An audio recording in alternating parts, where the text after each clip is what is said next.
Hi hello welcome to தேடை reports. இன்னைக்கு நம்ம பார்க்க போகிறது ரூட் நம்பர் 17 திரைப்படத்தினுடைய விமர்சனத்தை பற்றி தான் பார்க்க போகிறோம்.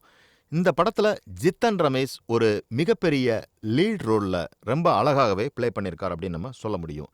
படத்தினுடைய ஒன்லைனர் என்ன அப்படின்னு நம்ம பார்த்தோம்னா, சத்தியமங்கலத்தில் நடக்கக்கூடிய ஒரு தொடர் கொலைகள், அதாவது இந்த ரூட் நம்பர் 17 போகக்கூடிய ஒரு தொடர் கொலைகளை பற்றி தான் இந்த படம் முழுக்க முழுக்க எடுக்கப்பட்டிருக்கு அப்படின்னு நம்ம சொல்லலாம். இந்த படத்தினுடைய ஆரம்பத்திலே பார்த்தோம் அப்படின்னா, கார்த்திக் அப்படின்ற ஒரு பையன் தனது கேர்ள் ஃப்ரெண்டோட அந்த ரூட்ல பைக்கில் டிராவல் பண்றான். அப்படி டிராவல் பண்ணும்போது எதிர்பாராத விதமாக ஒரு மர்ம நபரால அவன் தாக்கப்படுறான். அந்த மர்ம நபர் யாரு அப்படின்னு பார்த்தோம்னா, அவர் தான் ஜித்தன் ரமேஷ். காட்டுக்குள்ள இவர் பல வருடங்களாகவே இருக்கிறாரு.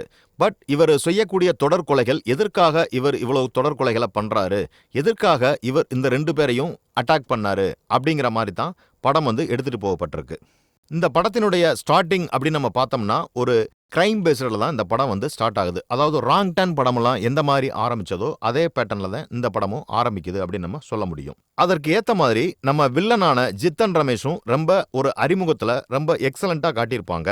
அதை நம்ம இந்த படத்துக்கு ஒரு மிகப்பெரிய பாசிட்டிவ் பாயிண்டாகவே நம்ம சொல்ல முடியும். படத்தினுடைய முதல் பாதியில் இந்த மாதிரி தொடர் கொலைகள், கிரைம் பேஸ்டு த்ரில்லர், ஜித்தன் ரமேஷை காட்டியிருக்கக்கூடிய விதம் இதெல்லாமே ரொம்ப அருமையாக எக்ஸலண்ட்டாக பண்ணியிருந்தார் இயக்குனர். படத்தினுடைய இரண்டாவது பாதியில் பார்த்தீங்கன்னா, முழுக்க முழுக்க ஃப்ளாஷ்பேக் கதைகளை பற்றியிலே சொல்கிறாரு. எதற்காக ஜித்தன் ரமேஷ் காட்டுக்குள்ள இவ்வளோ வருஷமாக இருக்கிறாங்க, இவர் என்ன செய்ய போகிறாரு, எந்த மாதிரி விஷயங்கள்லாம் நடக்க போகுது அப்படிங்கிறத ரொம்ப அருமையாகவே திரைக்கதையில் தென்னந்தெளிவாக காட்டியிருக்காங்க. படத்தில் வரக்கூடிய சில பல இன்வெஸ்டிகேஷன் நிகழ்வுகள் எல்லாமே ரொம்ப நல்லாவே எக்ஸலண்ட்டாக எடுத்திருந்தார் இயக்குனர். பார்க்குறதுக்கு திரையில் மிகவும் அற்புதமாக இருந்துச்சு அப்படின்னு நம்ம சொல்லலாம். படத்தோட ஒன்றி போய் படத்துக்கு ரொம்ப கரெக்டான ஒரு அடாப்டான விஷயங்கள் மட்டுமே இவங்க காட்டியிருக்கிறது படத்திற்கு ஒரு மிகப்பெரிய ப்ளஸ் பாயிண்டாக அமைஞ்சிருச்சு அப்படின்னு நம்ம சொல்ல முடியும். படத்தில் ஆரம்பத்திலிருந்து முடிவு வரைக்குமே பார்த்தீங்கன்னா, இயக்குனர் அவருக்குன்னு உரித்தான பாணியில் ரொம்ப எக்ஸலண்ட்டாக ஒரு த்ரில்லிங் பேஸில் படத்தை மூவ் பண்ணியிருக்காரு அப்படின்னு நம்ம சொல்ல முடியும். ரூட் நம்பர் 17 கரெக்டாக செல்லக்கூடிய பாதை.